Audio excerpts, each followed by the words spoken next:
B R Ambedkar ಅವರ 69ನೇ ಮಹಾ ಪರಿನಿರ್ವಾಣ ದಿನ ಹಾಗೂ ಸಿಎಂ ಸಿದ್ದರಾಮಯ್ಯನವರು ಹಾಸನಕ್ಕೆ ಆಗಮನ. ಗ್ರಾಮ ಪಂಚಾಯಿತಿಯ ಸಿಬ್ಬಂದಿಗಳು ಚನ್ನರಾಯಪಟ್ಟಣ ತಾಲೂಕಿನ ತಗಡೂರು ಗ್ರಾಮ ಪಂಚಾಯಿತಿಯ ವ್ಯಾಪ್ತಿಗೆ ಬರುವ ಹಳ್ಳಿಗಳಿಂದ ಸುಮಾರು 300 ರಿಂದ 400 ಜನ ಅಂಬೇಡ್ಕರ್ ಅವರ 69ನೇ ಮಹಾಪರಿನಿರ್ವಾಣ ದಿನಾಚರಣೆಯ ಅಂಗವಾಗಿ ಹಾಗೂ ಸಿಎಂ ಸಿದ್ದರಾಮಯ್ಯ ಅವರುಗಳು ಹಾಸನಕ್ಕೆ ಕೆಲವು ವಿಚಾರಗಳ ಬಗ್ಗೆ ಮಾತನಾಡಲು ಆಗಮಿಸುತ್ತಿದ್ದಾರೆ. ಹಾಗೆಯೇ ಪಿಡಿಒ ಆದ ಜ್ಯೋತಿ ಮೇಡಂ ಅವರು ಹಾಗೂ ಅಂಬೇಡ್ಕರ್ ಸೇನೆ ಮಹಿಳಾ ಅಧ್ಯಕ್ಷರಾದ ಧನಲಕ್ಷ್ಮಿ ಅವರು ಹಾಗೂ ಗ್ರಾಮ ಪಂಚಾಯಿತಿ ಸದಸ್ಯರುಗಳಾದ ಭರತೇಶ್ ಅವರು ಹಾಗೂ ಉದಯ್ ಕುಮಾರ್ ಅವರು, ಕಾಂಗ್ರೆಸ್ ಮುಖಂಡರಾದ ಅಶೋಕ್ ಅವರು ಹಾಗೂ ಜಿಲ್ಲಾಧ್ಯಕ್ಷರಾದ ದಲಿತ ಧರ್ಮ ಅವರು ಹಾಗೂ ಸಂಘಟನೆಯ ಮುಖಂಡರುಗಳು, ಸುತ್ತಮುತ್ತಲಿನ ಗ್ರಾಮಸ್ಥರು ಸೇರಿ ಈ ಕಾರ್ಯಕ್ರಮವನ್ನು ತುಂಬಾ ಅದ್ದೂರಿಯಾಗಿ ಯಶಸ್ವಿಗೊಳಿಸಿದರು.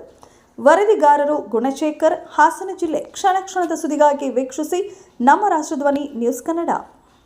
ಇವತ್ತು ಡಾಕ್ಟರ್ ಬಿಆರ್ ಅಂಬೇಡ್ಕರ್ ದಿನವಾಗಿರೋದ್ರಿಂದ ಸನ್ಮಾನ್ಯ ಸಿದ್ದರಾಮಯ್ಯ ಸಾಹೇಬರು ಮತ್ತು ಸನ್ಮಾನ್ಯ ಡಿ.ಕೆ. ಶಿವಕುಮಾರ್ ಸಾಹೇಬರು, ಕರ್ನಾಟಕ ಸರ್ಕಾರದ ಮುಖ್ಯಮಂತ್ರಿಗಳು ಮತ್ತು ಉಪಮುಖ್ಯಮಂತ್ರಿಗಳು ಹಾಸನ ಜಿಲ್ಲೆಗೆ ಇವತ್ತು ವಿವಿಧ ಅಭಿವೃದ್ಧಿಗೆ ಚಾಲನೆ ನೀಡೋಕ್ಕೆ ಬರ್ತಾ ಇರೋದ್ರಿಂದ ನಮ್ಮ ಪಂಚಾಯಿತಿ ಕಡೆಯಿಂದ ಸುಮಾರು 300 ರಿಂದ 400 ಜನ ಹೊರಟಿದ್ದಾರೆ. ಅದರಿಂದ ನಮ್ಮ ಕರ್ನಾಟಕ ಸರ್ಕಾರದ ಮುಖ್ಯಮಂತ್ರಿಗಳು ಪ್ರೀತಿ ಮತ್ತು ಡಿ.ಕೆ. ಶಿವಕುಮಾರ್ ಅವರ ಪ್ರೀತಿಗೆ ಹೋಗ್ಬಿಟ್ಟು ಇಡೀ ಪಂಚಾಯಿತಿ ಜನಗಳು ಇವತ್ತೆಲ್ಲ ಹೋಗ್ತಾ ಇದ್ವಿ.